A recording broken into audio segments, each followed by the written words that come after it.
Masuk je hujung Ramadan, rumah dah mula dah bawa kuih raya. Biskut atas meja, tak nenas berderet, elemen London jangan lupa. Tak sempat raya pun dah habis paruh dah. Suasana memang meriah, Alhamdulillah. Tapi dalam kemeriahan ini ada satu benda yang selalu muncul tanpa diundang, iaitu apa? Gosip raya, betul kan? Bila dah duduk ramai-ramai, mulalah cerita, si Anu tu belum kahwin lagi rasanya. Si Polan tu kerja apa sekarang? Anak siapalah perangai yang macam tu. Kadang-kadang topik kita kuih raya tapi tukar jadi topik orang. Kita sibuk nak jaga tepi kain orang. Ingat, Allah berfirman dalam surah Al-Hujurat ayat 12, dan janganlah kamu mengumpat antara satu sama lain. Sukakah salah seorang daripada kamu memakan daging saudaranya yang telah mati?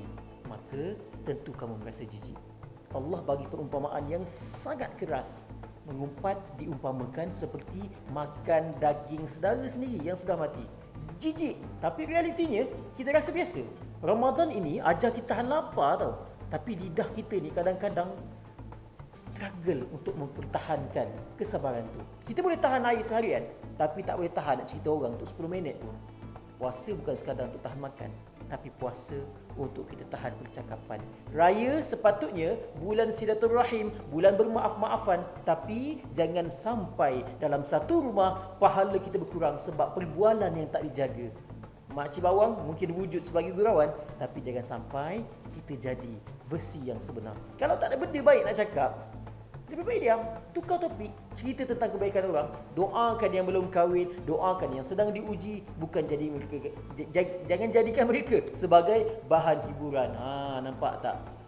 Memandangkan kita dah di penghujung Ramadan ini, so please jagalah cakapan kita, jagalah lidah kita.